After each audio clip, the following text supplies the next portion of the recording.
శాశ్వతమైన ప్రేమతో మనల్ని ప్రేమిస్తున్నారు యేసు ప్రభువారు. మన కొరకు ఆయన సెలవు మీద ప్రాణం పెట్టారు. ఆయన నమ్మిన వారందరికీ ఉచితంగా రక్షణ ఇస్తున్నారు. ఆ ప్రేమ గల యేసు ప్రభువారు త్వరలో వస్తున్నారు రెండోసారి లోకానికి. ఆయన నమ్మిన వారందరినీ కూడా పరలోకం తీసుకువెళ్తారు. ఆ ప్రేమ గల యేసు ప్రభు నామం పేరిట మిమ్మల్ని అందరినీ కూడా మన కడవరి కాలం కార్యక్రమానికి ఆహ్వానిస్తున్నాను. ప్రియ సోదరి సోదరులారా, మనము ప్రాముఖ్యమైన విషయం, మరణించిన వారు మరలా తిరిగి బ్రతుకుతారా అనే అంశాన్ని బైబిల్ గ్రంథం నుండి ధ్యానిస్తున్నాం. ఇది 7వ ఎపిసోడు. మరికొన్ని విషయాలు ఉన్నాయి కనుక వచ్చే కార్యక్రమంలో కూడా మరికొన్ని విషయాలు బైబిల్ గ్రంథం నుంచి ఈ అంశం మీద మనం నేర్చుకోబోతున్నాం. ఈ యొక్క కార్యక్రమము లేమెన్ మినిస్ట్రీస్ ద్వారా సమర్పించబడుచున్నది. ప్రార్థన చేసుకుని ఈ దిన వాక్యంలో కొనసాగుదాం. ప్రార్థన. పరిశుద్ధ ప్రేమ గల మా తండ్రి, మమ్మల్ని, మా కుటుంబాన్ని, మా సంఘాన్ని మీరు ప్రేమించి మీరు మాకు అనుగ్రహిస్తున్న గొప్ప అవకాశాన్ని బట్టి వందనాలు చెల్లిస్తున్నాం. మీ వాక్యం నుంచి మరణించిన వారి యొక్క స్థితి, మరణించిన వారు మరలా తిరిగి లేస్తారనే భరోసా మాకు మీ వాక్యం నుంచి చూపిస్తున్నందుకు వందనాలు చెల్లిస్తున్నాం. మీకు వందనాలు చెల్లిస్తున్నాం ప్రభువా. ఈ వాక్యాన్ని వీక్షిస్తున్న ప్రతి వ్యక్తిని, వారి కుటుంబాన్ని ఆశీర్వదించండి.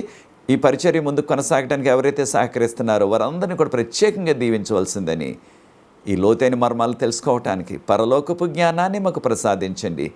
పరిశుద్ధాత్మతో మమ్మల్ని నింపండి. మీరే మహిమ ఘనత తెచ్చుకోవలసిందని, ఈ విషయాలు నేర్చుకుని మీకు యోగ్యులుగా మేము జీవిస్తూ త్వరలో మీరు వస్తున్నారు ప్రభా. మేము ఊహించిన దానికంటే మీ రెండవ రాకడ త్వరలో వస్తుంది. దాని కొరకు మేము సిద్ధపడి ఆ ఎత్తబడే జనాంగంలో మేమందరం ఉండే కృప దయచేయమని యేసు ప్రభువారి పరిశుద్ధమైన నామమును బట్టి ప్రార్థిస్తున్నాను తండ్రి. ఆమేన్.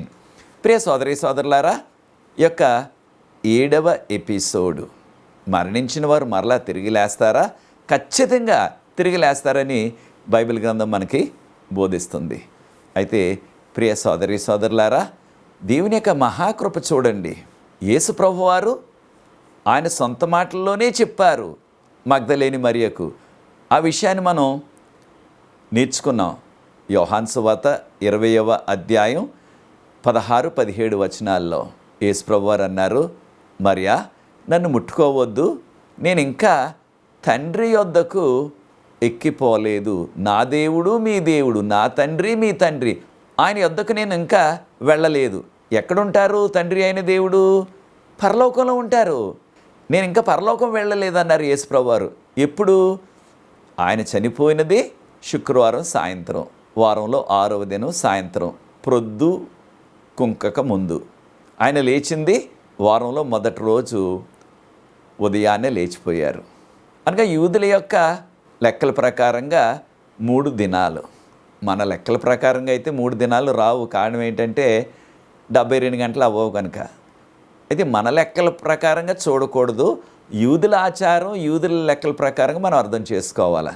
అలా చేసుకుంటే 3 దినాలు అయిపోయింది. అయితే ఈ 3 దినాలు కూడా యేసు ప్రభు పరలోకం వెళ్ళలేదని ఆయన సొంత మాటల్లోనే చెప్పారు. మరి ఎక్కడికి వెళ్ళారు ఆయన అంటే, చాలామంది ఏదో రీతిగా దీనికి జవాబు చెప్పాలని, కాను యేసు ప్రభు వారే చెప్పారు కదా, నేను ఇంకా పరలోకం వెళ్ళలేదని మగ్దలేని మరియకు. నేను వెళ్తున్నాను, ఆ మగ్దలేని మరియకు చెప్పారు, నేను పరలోకం వెళ్తున్నాను, నా శిష్యులకి ఈ విషయం చెప్పని మగ్దలేని మరియతో చెప్పారు. కనుక చాలామంది బోధకులు, చాలామంది బైబిల్ను వివరించేవారు, వారు ఏమంటున్నారు, యేసు ప్రభు ఆ 3 దినాలు కూడా పరదైసులో ఉన్నారు అంటున్నారు. వారిని వెంటనే మనం ప్రశ్నించి, పరదేశు అంటే ఎక్కడున్నదండి బైబిల్ గ్రంథంలో? పరదేశును గురించిన వివరాలు మనకి ఏమన్నా ఉన్నావా బైబిల్ గ్రంథంలో? మాకు చూపించండి అంటే, బైబిల్ గ్రంథంలో మనకి ఏ విధమైన వివరాలు లేవు. దాన్ని చూపించలేక వారు ఏం చేస్తున్నారు, ఇగో పలానా భక్తుడు చెప్పాడు, పలానా భక్తుడు పుస్తకంలో రాశాడు, ఈ యొక్క పరదేశం అనేది మధ్యాకాశంలో ఉంటుందంట, పరదేశం అనేది ఎక్కడో మూలలో ఉంటుందంట అన్నట్టుగా వారు రకరకాల వివరణలు వారు చెప్తున్నారు. బైబిల్ గ్రంథం నుంచి చూపించటం లేదు. మనందరికీ కూడా విశ్వాసులుగా మనకి ఆధారం దేవుని యొక్క వాక్యం, మన యొక్క స్టాండర్డ్, ఇంగ్లీష్లో బెంచ్ మార్క్ అంటాం. అంటే మన ప్రామాణికం బైబిల్ గ్రంథం. బైబిల్ గ్రంథంలో దీనిని గురించి ఎక్కడ చెప్పబడలేదు. అయితే వారందరూ కూడా చెప్పేది ఏమిటంటే, యేసు ప్రభు వారి శిలువ మీద ఉన్నప్పుడు ఆ దొంగల్లో ఒక దొంగ యేసు ప్రభువును కోరారు. ఏమని? ప్రభువా అని సంబోధించాడు ఆయన. ఆ దొంగ, ఆ హంతకుడు, నీవు నీ రాజ్యంతో వచ్చినప్పుడు నన్ను జ్ఞాపకం చేసుకో అనగానే వెంటనే యేసు ప్రభు జవాబిచ్చేశారు. నేడు నీకు నేను అభయం ఇస్తున్నాను, నీవు నాతో పాటు పరదైసులో ఉంటావు అని ప్రభు చెప్పారు. ఈ విషయాన్ని మనం లూకాసు వార్త 23వ అధ్యాయం 43వ వచనంలో గమనిస్తున్నాం. నేడే నీకు చెప్తున్నాను ఈ యొక్క అభయాన్ని, నీవు నాతో పరదేశంలో ఉంటావు అన్నారు. అయితే ఇక్కడ మనం నేర్చుకోవాల్సింది చాలా ప్రాముఖ్యమైన విషయం ఉన్నది.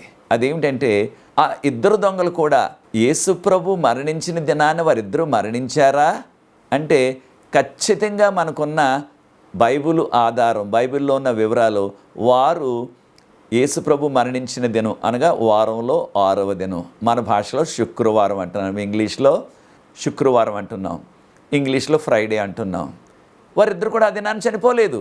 మనకు ఎలా తెలుసు అనే ప్రశ్న మనకు వస్తుంది. యోహాను సువార్త 19వ అధ్యాయం 32వ వచనంలో ఆ యొక్క రోమా సైనికులు వారి మీద యూదా మత నాయకులు ఒత్తిడి పెట్టారు. ఏమని? ఎవరు కూడా మా మత ఆచారం ప్రకారంగా విశ్రాంతి దినాన్న, అంటే వారంలో 7వ దినాన్న, దాన్ని విశ్రాంతి దినం అన్నారు, కొన్ని సందర్భాల్లో సబ్బాతు దినం అన్నారు. ఆ దినాన్న ఎవరు కూడా శిలువ మీద వేలాడకూడదు. వాళ్ళంతా ఘోరం చేసేసి అన్యాయంగా అక్రమంగా యేసు ప్రభువును సిలువేసేసి ఆయనలో ఏ లోపము ఏ పాపము లేకపోయినప్పటికీ సిలువేసేసి చూడండి ఎంతగా వారు ఆచారాలకి పెద్దపీట వేసేశారు. మా ఆచార ప్రకారంగా, మా మతం ప్రకారంగా ఎవరు కూడా సిలువ మీద వేలాడకూడదు, కనుక వాళ్ళ కాళ్ళు విరగొట్టేయండి అన్నారు. ఎప్పుడు? 6వ దినాన ప్రొద్దు కుంకక ముందు. అప్పుడు రోమా సైనికులు వచ్చి ఆ ఇద్దరు దొంగల యొక్క కాళ్ళు విరగొట్టేశారు. యోహాను సువార్త 19వ అధ్యాయం 32వ వచనంలో యేసు ప్రభు కాళ్ళు కూడా విరగొట్టాలని దగ్గరికి వచ్చారు, కానీ అప్పటికే యేసు ప్రభు చనిపోయారు కనుక ఆయన కాళ్ళు విరగొట్టలేదు. ప్రవచనం కూడా నెరవేరిపోయింది. ఆయన ఎముకలలో ఒక్కడి కూడా విరగొట్టబడలేదు అనే ప్రవచనం నెరవేరిపోయింది. కనుక ఇక్కడ మనం గుర్తించవలసింది, ఈ దొంగలిద్దరూ కూడా ప్రాముఖ్యంగా యేసు ప్రభువు నుంచి ఆ అభయం పొందిన దొంగ. నేడే నీవు నాతో పరదేశంలో ఉంటావని మన యొక్క భాషలో తర్జుమా చేయబడ్డది. అయితే ఆనాడు అనగా ఆ యొక్క శుక్రవారం నాడు, ఆ వారంలో 6వ దినాన ఆ దొంగ చనిపోలేదు కదా. చనిపోతే కాళ్ళు విరగొట్టరు, చనిపోలేదు కనుక విరగొట్టేశారు. మరి ఎప్పుడు చనిపోయాడు ఆయన? వివరాలు మనకు లేవు. బహుశా ఖచ్చితంగా ఆ మరుసటి రోజు, లేకపోయినట్లయితే 2-3 రోజుల తర్వాత. యూదులు ఏం చేసేవారంటే ఒకవేళ కాళ్ళు ఇరగొట్టేసిన తర్వాత ఆ విశ్రాంతి దినం అయిపోయిన తర్వాత అప్పుడు మరలా వారు ఇంకా బ్రతుకుంటే మరలా ఆ వారంలో మొదటి రోజున అనగా మన భాషలో ఆదివారం అంటున్నాం, అప్పుడు తీసుకొచ్చి మరలా సిలువేసేవారట వారు చనిపోయే వరకు కూడా. కనుక ఖచ్చితంగా ఈ దొంగ యేసు ప్రభు నుంచి అభయం పొందాడు, నేడే నీవు నాతో పరదేశంలో ఉంటావని. కానీ యేసు ప్రభు చనిపోయారు కానీ ఆ దినాన్న ఈ దొంగ చనిపోలేదు. కనుక ఆ పరదేశు అనే ఆ యొక్క మాట, దాని యొక్క వెనుక చరిత్ర కూడా మనం కొంచెం తెలుసుకోవాలా. అయితే పరదేశు అనే మాట గ్రీకు భాషలో మనందరికీ తెలిసిన రీతిగా క్రొత్త నిబంధన అంతా కూడా వ్రాయబడిన మూల భాష గ్రీకు భాష. ఆ యొక్క గ్రీకు భాషలో ఈ పరదేశుకు వాడిన మాట ఏమిటంటే, గ్రీకులో పారాడైజో అనే గ్రీకు పదం వాడారు. పారాడైజో అనే మాటకు పరలోకము అని అర్థము. పరలోకం అని తర్జుమా చేయాల. ఇంగ్లీష్లో ప్యారడైజ్ అంటున్నాం. పారాడైజో అనే గ్రీక్ పదం నుంచి వచ్చింది. అయితే దానిని ఏ రీతిగా ఇక్కడ వాడారో చూడండి. యేసుప్రభు వారు ఏమో నేడే నీవు పరదేశంలో ఉంటావన్నారు. అక్కడ ఆయన వాడిన మాట పారాడైజో గ్రీక్ పదం. మరొకసారి కూడా ఈ యొక్క పదం వాడబడ్డది. ప్రకటన గ్రంథం 2వ అధ్యాయం 7వ వచనంలో ఎవరైతే జయిస్తారో ఆ యొక్క ఎఫెసీ సంఘంలో ఉన్న వారి యొక్క పరిస్థితి, ఆధ్యాత్మిక పతనం, దాని నుండి వారు బయటకు వచ్చి వారు జయించినట్లయితే, ఆ శోధనను పాపాన్ని జయించినట్లయితే వారికి ప్రభు అన్నారు, ఆ పారాడైజోలో అంటే ఆ యొక్క పరలోకంలో ఉన్న జీవ వృక్ష ఫలాన్ని తినటానికి ఇస్తాను అన్నారు. ఎక్కడున్నది జీవవృక్ష ఫలం అని వివరాలు కూడా నేర్చుకుందాం. కానీ ఇక్కడ పారాడైజో అనే మాట వాడారు. అయితే దీనిని కూడా మన యొక్క తర్జుమాదారులు పరదైసు అని తర్జుమా చేసేశారు. అయితే మనందరికీ తెలిసిన రీతిగా పాపం ఈ లోకంలో రాకముందు ఏదేను తోటలో ఈ జీవ వృక్ష ఫలం ఉండేది. ఆదికాండం 2:9 జీవ వృక్ష ఫలం ఏదేను తోటలో ఉండేది. వారు పాపం చేసిన తర్వాత దేవుడు దేవదూతలను కాపలా పెట్టేశారు దాని చుట్టూ, ఎవరు కూడా ఆ పండుని తీసుకొని తినకుండా. అయితే ప్రస్తుతం చూసినట్లయితే, ప్రస్తుతం పాపం చేసిన తర్వాత నోవాహు జలప్రళయం తర్వాత ఇక ఈ జీవవృక్ష ఫలం యొక్క ప్రస్తావన ఎక్కడ కూడా చెప్పబడలేదు. మరలా మనకు ప్రకటన గ్రంథంలో ఆఖరి అధ్యాయంలో ఈ జీవవృక్ష ఫలం యొక్క ప్రస్తావన తెచ్చారు. ఈ విషయాన్ని మనం ప్రకటన గ్రంథం 22:2 ప్రకటన 22:2 కాగా ఆ యొక్క జీవజల నది ఒడ్డున ఆ ప్రక్కన ఈ ప్రక్కన కూడా, అనగా కుడి ప్రక్కన ఎడమ ప్రక్కన కూడా మధ్య నుంచి నది ప్రవహిస్తుంది, జీవజల నది. ఆ ప్రక్కన ఈ ప్రక్కన కూడా జీవవృక్ష ఫలము ఉన్నది. అది 12 నెలలకు 12 రకాల కాపులు కాస్తుంది. అంటే ఉదాహరణకు ఈ నెలలో మామిడి పండ్లు అనుకోండి, వచ్చే నెలలో ద్రాక్ష పండ్లు అనుకోండి, అటు వచ్చే నెలలో యాపిల్ పండ్లు అనుకోండి. అలాగ ఒక్కొక్క నెలకి, అనగా నెలలోనే దాని పువ్వులు వచ్చి కాయలు కాసేసి అవి తయారైపోయి పండిపోతాయి అన్నమాట. నెలకు ఒక రకమైన కాపు. 12 నెలలకు 12 రకాల కాపులు కాస్తుంది ఈ జీవ వృక్ష ఫలం. దాంతోపాటు దాని యొక్క ఆకులు వారి యొక్క స్వస్థతకు ఉపయోగపడతాయని చెప్పబడ్డది. అయితే ఒక విషయాన్ని మనం గుర్తించాలి ప్రియ సోదరి సోదరులారా. ఇక్కడ చెప్పబడిన ఈ జీవ వృక్షము ఎక్కడున్నది? పరలోకంలో మధ్యనున్నది.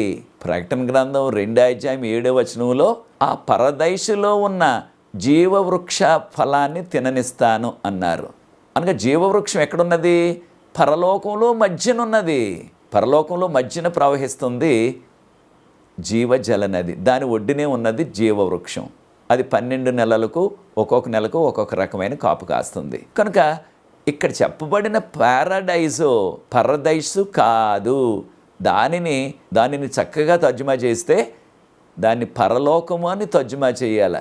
కానీ అప్పటి తర్జుమాదారులు, మన యొక్క తెలుగు బైబిల్ గ్రంథాన్ని తర్జుమా చేసిన తర్జుమాదారులు, వారు విశ్వాసులు కాదు, వారు అన్యులు. కనుక వారు ఏం చేశారంటే ఒక ప్రయోగం చేశారు. పారడైజ్ అనే గ్రీక్ పదానికి ఏ విధమైన సరైన మాట వాడాలో వారికి తెలియక వారు ఏం చేశారు, దానికి చివరన ఊ అనే దాన్ని జోడించేశారు. ఊ అంటే చాలాసార్లు ఊ అనగానే ఆకరణం ఊ అని పెట్టేస్తే అది మన భాషలో ఒక పదం అయిపోతున్నట్టుగా మనం దాన్ని వాడుకుంటున్నాం. అలాగే వీరు కూడా పారడైజు అనే మాటకు పరదైసు అని మన భాషలో తర్జుమా చేసేశారు. అయితే దాన్ని రకరకాలుగా పలవలు చెలవలుగా చాలామంది బోధకులు దాన్ని వివరిస్తున్నారు. అయితే బైబిల్ గ్రంథంలో ఎక్కడ కూడా చనిపోయిన వారు ఆత్మలు పట్టుకెళ్ళి అక్కడ పెడతారు, రెండవ రాకడ వరకు అక్కడ ఉంటాయి అని వారి ఊహాగానం. అది వారి ఊహను మన మీద రుద్దేస్తున్నారు. ఇదే బైబిల్లో ఉన్నట్లుగా వాక్యాన్ని చూపించట్లేదు, ఎవరు భక్తుడు రాసిన పుస్తకంలో ఉందంటున్నారు. కనుక మనం ఇటువంటి విషయాల్లో జాగ్రత్తగా ఉండి, పారడైజో అని వాడబడిన మాట యేసుప్రభు సిలువ మీద ఉన్నప్పుడు వాడిన మాట కూడా లోకా సువార్త 23:43 అదే రీతిగా ప్రకటన గ్రంథం 2:7 వాడిన ఆ పారడైజో అనే మాట పరలోకము పరదైసు కాదు. కనుక ఈ విషయాన్ని మనం గుర్తించి, కనుక యేసు ప్రభు ఆ 3 రోజులు కూడా పరదైసులో ఉన్నాడని వారు చెప్తున్నారు. ఎక్కడైనా సరే బైబిల్లో ఇదిగో ఈ 3 దినాల్లో నేను పరదైసులో ఉన్నాను, చనిపోయిన వారి ఆత్మలతో ఉన్నాను అని ఎక్కడా కూడా యేసు ప్రభు వారు చెప్పిన సంఘటన కానీ, యేసు ప్రభు చెప్పినట్లుగా కానీ, లేకపోయినట్లయితే అపోస్తలులు చెప్పినట్లుగా కానీ ఎక్కడా వ్రాయబడలేదు. ఇది అనేక మంది ఊహ మాత్రమే. కనుక ప్రియ సోదరి సోదరులారా, ఈ విషయాన్ని మనం గుర్తించి మనం ఈ విషయంలో మోసపోకుండా ఉండాలి. అనగా ఎవరైతే మరణిస్తున్నారో వారు ఎప్పటి వరకు? రెండవ రాకడ వరకు కూడా ఆ సమాధిలోనే, మరణ నిద్రలోనే మట్టి అయిపోతారు. అంతేగాని వారు ఇంకెక్కడికి కూడా వెళ్ళటం లేదు. అయితే మనకి చక్కని ఉదాహరణ కూడా బైబిల్ గ్రంథంలో ఉన్నది. మనందరికీ తెలుసు, దావీదు మహారాజు. దావీదు మహారాజు చాలా పేరు ప్రఖ్యాతి గల గొప్ప రాజు. అయితే ఆయనలో కూడా కొన్ని బలహీనతలు ఉన్నాయి, ఆయనకు అనేకమైన సవాళ్ళు ఉన్నాయి. అయితే ప్రతి బలహీనత, ప్రతి పాపాన్ని కూడా ఆయన పశ్చాత్తాపడి ఒప్పుకున్నాడు ఆయన. కనుక ఆయన పాపాలన్నీ కూడా పశ్చాత్తాపడి ఆయన ఒప్పుకొని రాసిన కీర్తన 51వ కీర్తన. 51వ కీర్తన సమయం ఉన్నప్పుడు ప్రార్థనాపూర్వకంగా చదవండి.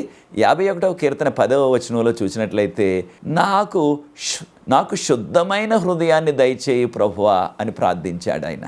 ఇంగ్లీష్లో create in me a clean heart O God అని వ్రాయబడ్డది. కనుక శుద్ధమైన హృదయం కావాలని ప్రార్థించాడు. ఆ యొక్క దావీదు గారు కూడా ఆయనకు పెద్ద వయసు వచ్చినప్పుడు ఆయన మరణించారు. ఆయన్ని దావీదు పట్టణంలో ఆయన్ని సమాధి చేసినట్లుగా 1 రాజులు 2వ అధ్యాయం 10వ వచనం, 1 రాజుల గ్రంథం 2వ అధ్యాయం 10వ వచనంలో ఆయన సమాధి చేసేశారు. అయితే ఆ పెంతెకోస్తు దినాన్న పేతురు గారు మాట్లాడు ఈ యొక్క దావీదు గారిని గురించి మత్తయి సువార్త 1వ అధ్యాయం 1వ వచనంలో ఇది యేసు ప్రభు యొక్క వంశావళి, ఆయన దావీదు కుమారుడు, దావీదు అబ్రహాము కుమారుడు అని చెప్పబడ్డది. అనేక సందర్భాల్లో యేసు ప్రభువును దావీదు కుమారుడని సంబోధించారు ఈ లోకంలో ఉన్నప్పుడు. అంటే ఖచ్చితంగా దావీదు గారు పాపాలు ఒప్పుకున్నారు కనుక, పశ్చాత్తాపడ్డారు కనుక భక్తుడైపోయాడు, నీతిమంతుడైపోయాడు ఆయన. అటువంటి నీతిమంతుడు, అటువంటి భక్తుడు యేసు ప్రభువు కూడా ఆయన పేరుతో పిలువబడ్డాడు, దావీదు కుమారుడని. అంత గొప్ప ఆధ్యాత్మిక వ్యక్తి, లేకపోతే ఆధ్యాత్మికంగా అంత గొప్ప వ్యక్తి. ఆ వ్యక్తి చనిపోయినప్పుడు ఆయన్ను ఆ దావీదు పట్టణంలో సమాధి చేశారు. ఇది ఈనాడు యెరూషలేము పట్టణంలో అంతర్భాగం అయిపోయింది, దావీదు పట్టణం. ఇదంతా కలిసి ఇప్పుడు యెరూషలేము పట్టణం అంటున్నారు. అయితే ప్రియ సోదరి సోదరులారా, ఈ చనిపోయిన దావీదు గారు, ఆయన పెద్ద వయసులో చనిపోయిన దావీదు గారు మరి మంచివాడు కదా, విశ్వాసి కదా, నీతిమంతుడు కదా. ఆయన ప్రాణము లేక ఆయన ఆత్మ వెంటనే పరలోకం వెళ్ళిపోయిందా అనే ప్రశ్న వస్తుంది. మనం చాలామంది ఊహించేది తప్పకుండా పరలోకం వెళ్ళిపోతుంది ఆయన ప్రాణం లేక ఆయన ఆత్మ అనుకుంటున్నారు చాలామంది. అయితే పేతురు గారు ఏమని చెప్తున్నారో చూడండి. పెంతెకోస్తు దినాన పేతురు గారు ప్రసంగం చేస్తూ అపోస్తల కార్యాలు 2వ అధ్యాయం 29వ వచనంలో, దావీదు మరణించాడు, ఆయన సమాధి ఈనాటి వరకు మనతోనే ఉన్నది అన్నారు. తర్వాత చూడండి ఏమంటున్నారో. అపోస్తల కార్యాలు 2వ అధ్యాయం 34వ వచనంలో పేతురు గారు అంటున్నారు, దావీదు ఇంకా పరలోకానికి ఎక్కిపోలేదు, దావీదు ఇంకా పరలోకానికి వెళ్ళలేదు. మరి దావీదు గారు అంత భక్తుడు, మరి ఇంకా పరలోకానికి వెళ్ళకపోవటం ఏమిటి?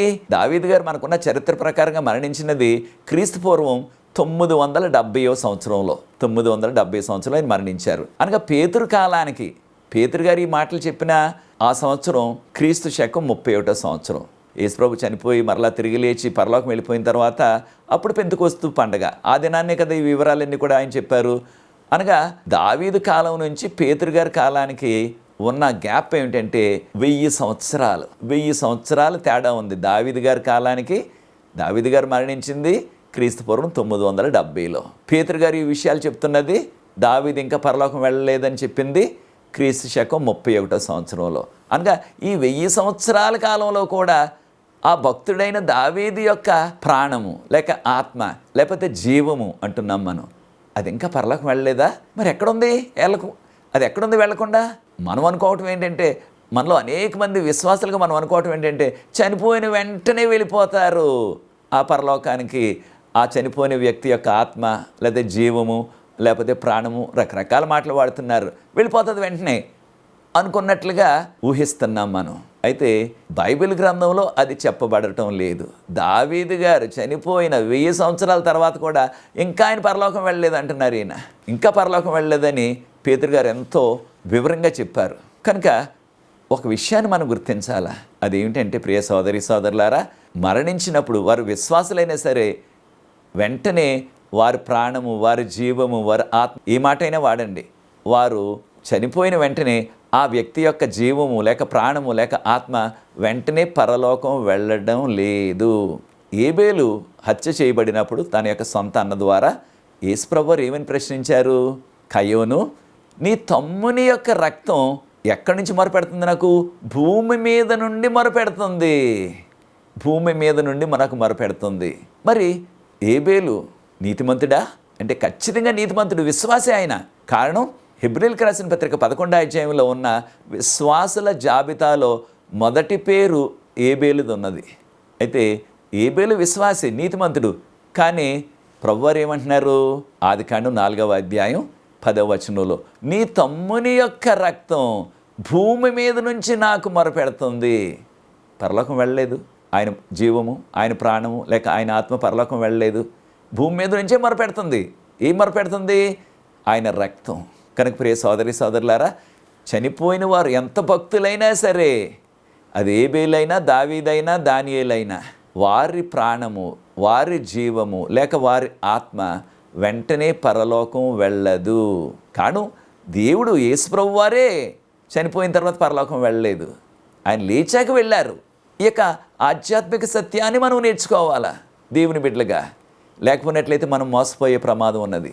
మనం కూడా దేవుని యొక్క విశ్వాసులుగా ప్రభువుని నమ్ముకుని మరణించినట్లయితే మనం పరలోకం చేరేది ఆ రెండవ రాకడ దినాన, అంతేగాని చనిపోయిన వెంటనే కాదు.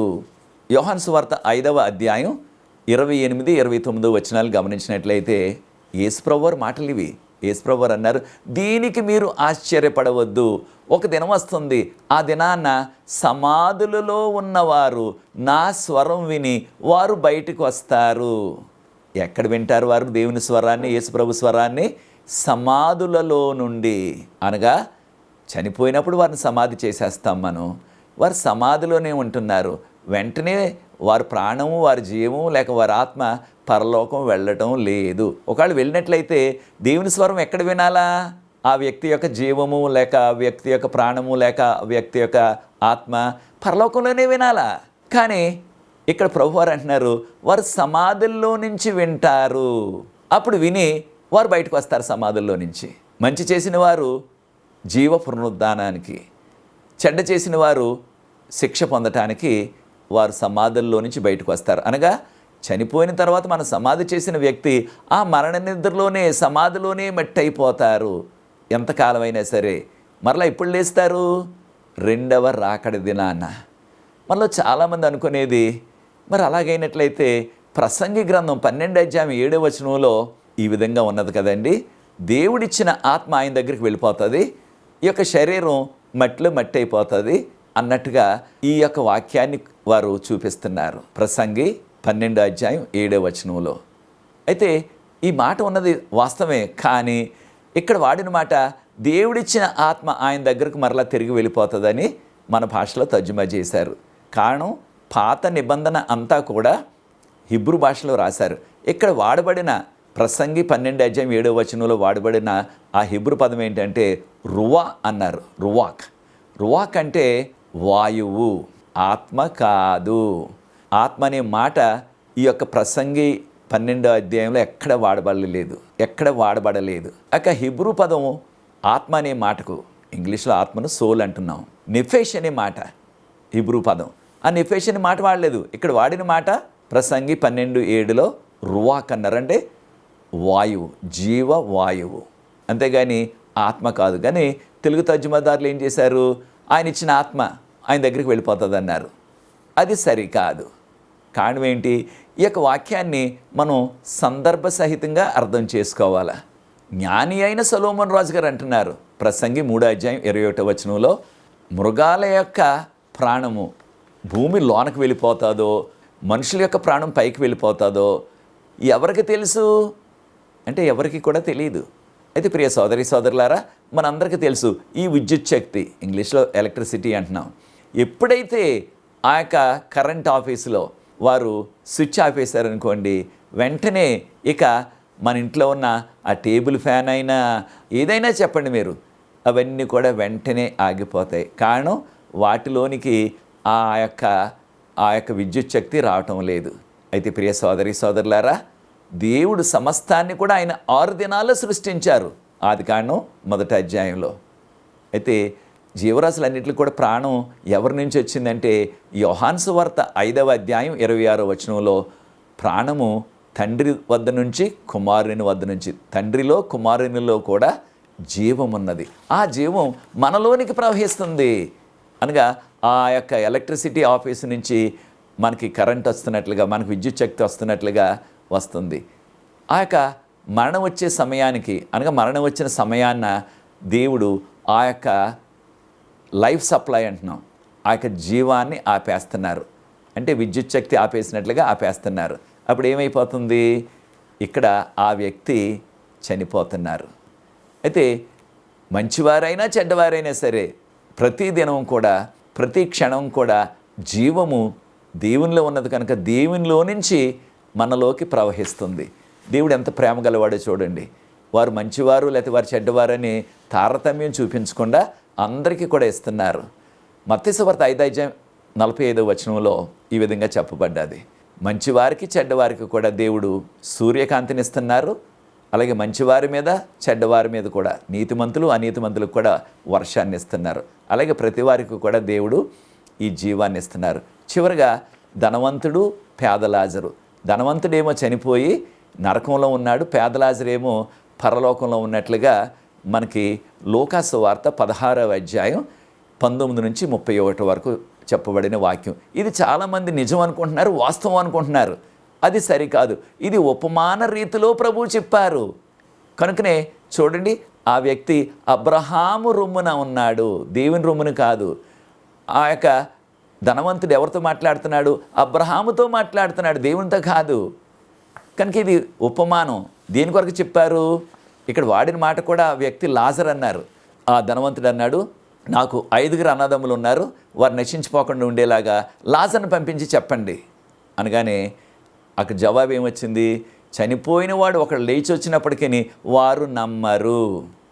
అలాగే ఇది అయినా ఈ ఉపమానం యేసుప్రభు చెప్పిన కొన్ని రోజులకే చనిపోయిన లాజర్ను బేతనీలో ప్రభువు లేపారు. అప్పుడు ఎంతమంది నమ్మారు యేసుప్రభువుని? ఎక్కువ మంది నమ్మలేదు. ఇంకా ఈ విధంగా ఆయన్ను లేపాడని సమాధిలో నుంచి యేసుప్రభువును సిలువేసేయడానికి ఆ దినాన్నే వారు కుట్ర పన్నారు. అనగా ఈ ఉపమానాన్ని యేసుప్రభు చెప్పారు. ఇది ఉపమానమే, వాస్తవం కాదు. కనుక ప్రియ సోదరి సోదరులారా, ఒక విషయాన్ని మనం క్లియర్గా నేర్చుకుంటున్నాం. అదేమిటంటే, చనిపోయిన దినాన్న ఎంత భక్తుడైనా సరే వారి యొక్క ప్రాణము, జీవము పరలోకానికి వెళ్ళదు. వారు మరణ నిద్రలోనే ఉంటారు. యేసుప్రభు రెండవ రాకడ దినాన్న అప్పుడు చనిపోయిన మృతులందరూ కూడా, యేసుప్రభు నమ్ముకుని ఎవరైతే చనిపోతారో వారందరూ కూడా మహిమ శరీరాలతో లేస్తారు. ఈ విషయాన్ని మనం 1 కొరింథీయులకు రాసిన పత్రిక 15:51-53 వరకున్న వాక్య భాగంలో మనం నేర్చుకున్నాం.